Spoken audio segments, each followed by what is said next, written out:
দুজন বান্ধবী যাদের চিন্তাধারা ছিল অ্যাডভেঞ্চারে ভরপুর। তারা প্রতিনিয়ত চেষ্টা করত বিপদগামী সব অ্যাডভেঞ্চারের মুখোমুখি হতে। বিপদের মুখোমুখি হওয়া যেন তাদের নেশা হয়ে গিয়েছিল, আর এই নেশাই তাদের কাল হয়ে দাঁড়ালো। অ্যাডভেঞ্চারের নেশায় তারা 2000 ফুট উচ্চতার একটা রেডিও টাওয়ারে উঠে গেল। তারপরেই সব ভয়ানক কাহিনী সম্মুখীন হতে থাকে দুই বান্ধবী। কথা বলছিলাম 2022 সালে মুক্তি পাওয়া ফল মুভিটি নিয়ে। খুব স্বল্প সংখ্যক চরিত্র নিয়ে তৈরি হওয়া এই মুভিটি নেটিজেনদের মাঝে খুব দ্রুত সাড়া ফেলে দেয়। মুভিটি উচ্চতা ভীতি বা অ্যাক্রোফোবিয়াকে কেন্দ্র করেই তৈরি। যারা থ্রিলার, অ্যাকশন, সার্ভাইভাল এবং হরর মুভি পছন্দ করেন তাদের জন্য মুভিটি বেস্ট কম্বো হতে চলেছে। তাহলে চলুন মুভিটির কাহিনীতে প্রবেশ করি। শুরুতেই গল্পের নায়িকা বেকি, তার হাজবেন্ড ড্যান ও তাদের বেস্ট ফ্রেন্ড হান্টারকে দেখানো হয়। তারা রক ক্লাইম্বিং করছিল এবং সব কিছু ঠিকঠাকই চলছিল, কিন্তু হঠাৎ ড্যান পা পিছলে নিচে পড়ে যায় ও তার আকস্মিক মৃত্যু ঘটে। এতে করে সে অনেক ভেঙে পড়ে এবং এইভাবেই প্রায় একটা বছর কেটে যায়। স্বামীর মৃত্যুর কারণে বেকি পরবর্তী কোনো অ্যাডভেঞ্চারে যেতে চায় না এবং নিজেকে ঘরবন্দি অবস্থায় রাখতে চায় এবং স্বামীর রেখে যাওয়া রেকর্ডিংসগুলো বারবার প্লে করতে থাকে। অন্যদিকে বেকির এই অবস্থা দেখে বেকির বাবা জেমস অনেক বেশি হতাশাগ্রস্ত হয়ে পড়ে আর তাকে অনেক বোঝানোর চেষ্টা করে, কিন্তু বেকি কিছুতেই বুঝতে চায় না। তার বান্ধবীকে দেখানো হয় যে ড্যানের মৃত্যুর পরে অন্য দেশে পাড়ি জমায় এবং সেখানে অ্যাডভেঞ্চারকে তার পেশায় পরিণত করে জীবন কাটাতে থাকে। নায়িকার বাবা নায়িকার করুণ দশা দেখে হান্টারকে ডেকে নেয় এবং হান্টার এসে বেকিকে নতুন অ্যাডভেঞ্চারে যাওয়ার জন্য জোর করতে থাকে।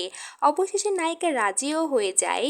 এইবার তাদের অ্যাডভেঞ্চারে যাওয়ার পালা এবং এইবার তাদের অ্যাডভেঞ্চারের বিষয় ছিল 2000 ফুট উঁচুতে একটা রেডিও টাওয়ারে যাওয়া। তারা সব রেডি করে নিয়ে টাওয়ারের উদ্দেশ্যে যাত্রা শুরু করে এবং সেখানে গিয়ে লক্ষ্য করে টাওয়ারটি অত্যন্ত পুরনো ও বিপজ্জনক এবং আশেপাশে একদম জনমানব শূন্য। হান্টার সেখানে গিয়ে লাইভ স্ট্রিম করে কারণ সে ছিল অনেক উৎফুল্ল মেজাজের একটা মেয়ে এবং অন্যদিকে বেকি ছিল অনেক নার্ভাস এবং ভয়ে তার হাত কাঁপাকাঁপি শুরু হয়ে যায়। তখনই হান্টার তাকে মোটিভেট করে। ও বলে, এই ভয়কেই তোমার জয়লাভ করতে হবে। যদি তুমি এই ভয়কে জয় করতে পারো তাহলে ভবিষ্যতে আর কোনো ভয়ই তোমাকে হার মানাতে পারবে না। স্বাভাবিকভাবেই তখন বেকি তার কথা শুনে দুজনে মিলে টাওয়ারের মাথায় চড়া শুরু করে এবং ওঠার সময় তারা খেয়াল করে তারা যা ভেবেছিল টাওয়ারটির অবস্থা তার চেয়েও অনেক বেশি খারাপ। তারপরেই আস্তে আস্তে হাড় কাঁপানো মুহূর্তগুলো সামনে আসতে শুরু করে তাদের দুজনের। অবশেষে তারা একটা স্থানে গিয়ে পৌঁছায়। হান্টার নির্ভয়েই উঠে যাচ্ছিল, কিন্তু বেকি উঠতে পারছিল না কারণ তার ভয় তাকে প্রতিনিয়ত গ্রাস করে ফেলছিল।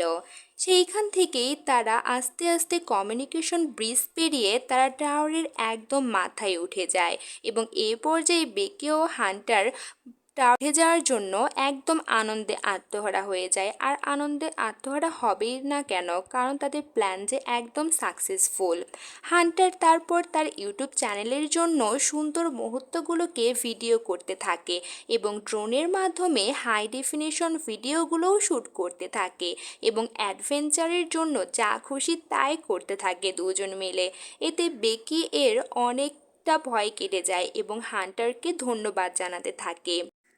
এবার তাদের নিচে নামার পালা, কিন্তু বিপত্তিটা ঘটে এখানেই। তো যেমনটা বলেছিলাম শুরুতে, টাওয়ারটা অনেক পুরনো ছিল এবং জং ধরা ছিল, যার কারণে ল্যাডারের নাটগুলো খসে সিঁড়িটি ভেঙে পড়ে এবং সিঁড়ির সাথে বেকিও নিচে পড়ে যায়। কিন্তু সৌভাগ্যক্রমে হান্টার তাকে রক্ষা করে ও পুনরায় বেকিকে টাওয়ারের মাথায় নিয়ে আসে। এটা দেখে বেকি আরও বেশি ভয় পেয়ে গেল যে তারা ভয়ানকভাবে ফেঁসে গেছে। পানির বোতল ও ড্রোনের ব্যাগটিও নিচে পড়ে যায়। তখন হান্টার তাকে বোঝাতে শুরু করে বিভিন্ন উপায়ে তারা এখান থেকে উদ্ধার পেয়ে যাবে। এভাবেই অনেক সময় কেটে যেতে থাকে। তারা টাওয়ারের উপরে কোনো সিগন্যাল না পেয়ে ভাবলো কিছু নিচে হয়তো সিগন্যাল পেতে পারে, তাই দড়িতে মোবাইল বেঁধে নিচে ঝুলতে নিচে ঝুলাতে থাকে, কিন্তু তখনও কোনো সিগন্যাল পায় না। তখনই তাদের মাথায় অন্য বুদ্ধি আসে। মোবাইলে পোস্ট দিয়ে জুতোয় ভরে নিচে ফেলে দিলে হয়তো সবাই তাদের কথা জানতে পারবে। এমন সময় তারা দেখে নিচে কুকুর নিয়ে একটা লোক দাঁড়িয়ে আছে, এবং দাঁড়িয়ে থাকলেও লোকটি উপরের দিকে খেয়াল করে না এবং তারপরে চলে যায়। এভাবেই রাত হয়ে যায়। রাতে বেকি তাদের বিয়ের ভিডিও দেখছিল। সেখানে হান্টারও উপস্থিত ছিল, কিন্তু হান্টারের মুখে হাসি ছিল না। এই দেখে বেকির কিছুটা সন্দেহ হয়। এমন সময় তারা লক্ষ্য করে নিচে ভ্যান নিয়ে কিছু মানুষ এসে দাঁড়িয়ে আছে, কিন্তু তারা ভাবে যে তখন হয়তো তারা উদ্ধার পাবে। দুর্ভাগ্যবশত তারা ছিল আসলে চোর, যারা গাড়িটি চুরি করে নিয়ে গিয়েছিল বেকি ও হান্টারের। এভাবেই তারা একটি রাত টাওয়ারের উপরে কাটায়। পরদিন সকালে তারা চিন্তা করে তাদের উদ্ধারের জন্য এবং বেঁচে থাকার জন্য আটকে থাকা ব্যাগটি অনেক বেশি প্রয়োজন। হান্টার ব্যাগটি নেওয়ার জন্য দড়ি বেয়ে নিচে নামতে থাকে, কিন্তু দড়ি খুব বেশি লম্বা ছিল না। তাই হান্টার রিস্ক নিয়ে টাওয়ারের উপর লাফিয়ে পড়ে ও ব্যাগসহ নিজেকে দড়ির সাথে বেঁধে নেয়। তখন বেকি হান্টারকেও ব্যাগটিকে উপরের দিকে টানতে থাকে। হান্টার প্রায় উপরে উঠেই গিয়েছিল, কিন্তু তখনই হান্টার পা স্লিপ করে নিচে পড়ে যায়। বেকি ভাবে হান্টার হয়তো মারা গেছে, তাই ভয়ে ভয়ে সে লক্ষ্য করে নিচের দিকে, কিন্তু দেখলো হান্টার এখনও ব্যাগ ধরে নিচে ঝুলে আছে। বেকি দড়ি টেনে টেনে হান্টারকে আবার উপরে তোলে। পড়ে যাওয়ার কারণে হান্টারের হাতে খুব চোট লাগে, যার কারণে তখন সব কাজ এখন থেকে বেকিকেই করতে হবে। এখানেই গল্পের আসল টুইস্ট, যা গল্পের শেষে আপনারা জানতে পারবেন। এখন বেকি একটা চিরকুট লিখে সেটা ড্রোনের সাথে লাগিয়ে পার্শ্ববর্তী ক্যাফেতে উদ্ধারের জন্য পাঠাতে চেয়েছিল, কিন্তু ড্রোনে পর্যাপ্ত চার্জ না থাকায় বেকি সেটা পুনরায় নিজের কাছে ফিরিয়ে নিয়ে আসে। সেদিন রাতেই বেকি একটা দুঃস্বপ্ন দেখে যে হান্টার মারা গেছে এবং শকুন তার মাংস ছিঁড়ে ছিঁড়ে খাচ্ছে, কিন্তু ঘুম ভেঙে যাওয়ার পরে বেকি দেখতে পায় হান্টার তার পাশেই বসে আছে আর অনেক উপদেশ দিচ্ছে। হান্টার বেকিকে টাওয়ারের উপরে বৈদ্যুতিক লাইন থেকে ড্রোনটাকে চার্জ করে নিতে বলে। বেকি সেখানে অনেক কষ্ট করে ওঠে। তারপরে ড্রোনটাকে চার্জ দেওয়ার সময় একটা শকুন তাকে বারবার আক্রমণ করতে থাকে। শকুনরা কখনো জীবিত মানুষকে আক্রমণ করে না, তখনই আক্রমণ করে যখন তার আশেপাশে কোনো মৃত মানুষ থাকে। এরই মধ্যে ক্ষুধার্ত ও ক্লান্ত হয়ে পড়ে বেকি এবং সে ড্রোনটাকে আবার ক্যাফের দিকে পাঠায়, কিন্তু সেই মুহূর্তেই ড্রোনটা ট্রাকের সাথে ধাক্কা লেগে গেল। টুকরো টুকরো হয়ে যায় ড্রোনটা। ড্রাইভার ট্রাক থেকে নেমে ড্রোনটিকে দেখতে পায়, কিন্তু সে ড্রোনটির কাছে আসে না। এটা দেখে হান্টার ও বেকি অনেক বেশি হতাশাগ্রস্ত হয়ে পড়ে। এখন তাদের কাছে একমাত্র উপায় বেকির ফোন, যেটাতে বার্তা পাঠাতে হলে ফোনটিকে নিচে ফেলতে হবে, এবং ফোনটিকে ফেলার জন্য বেকি হান্টারের কাছে তার জুতো চায়। তখন হান্টার বলে হান্টারের জুতো এখানে নেই, তার জুতো নিচে রয়েছে। প্রথমে বেকি বুঝতে পারে না যে হান্টার কি বলছে। পরে বেকি বুঝতে পারে যে হান্টার অনেক আগেই মারা গিয়েছে। মনে আছে তো আপনাদের যে হান্টার এন্টেনা থেকে ব্যাগ আনার জন্য গিয়েছিল? উপরে ওঠার সময় সে যখন পা পিছলে নিচে পড়ে যায়, তখনই হান্টার অতিরিক্ত রক্তক্ষরণে মারা যায়।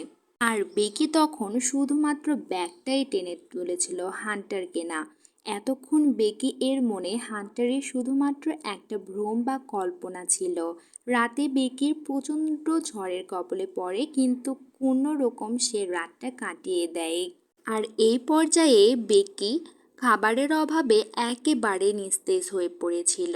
হঠাৎ বেকির পায়ের ক্ষতস্থানের গন্ধে একটা শকুন এসে বসে। সে কিছু না ভেবেই শকুনকে ধরে খেয়ে ফেলে। সেই শকুনের মাংস খেয়ে শক্তি সঞ্চয় করে দড়ি বেয়ে নিচে নেমে অ্যান্টেনার কাছে পড়ে থাকা হান্টারের কাছে চলে আসে এবং মোবাইল বের করে সাহায্যের জন্য তার বাবার কাছে মেসেজ লিখে হান্টারকে সরি বলে। ও হান্টারকে সরি বলার পরে হান্টারের পেটের মধ্যে মোবাইলটি গুজে দিয়ে হান্টারের মৃতদেহটি নিচে ফেলে দেয়। সবশেষে উদ্ধারকর্মীরা ও তার বাবা ঘটনাস্থলে চলে আসে এবং তার বাবাকে জড়িয়ে ধরে বেকি অনেক কান্নায় ভেঙে পড়ে। আমাদের মুভিটির গল্প এখানেই শেষ। এই ধরনের সুন্দর সুন্দর মুভির রিভিউ পেতে সাবস্ক্রাইব করে আমাদের সাথেই থাকুন।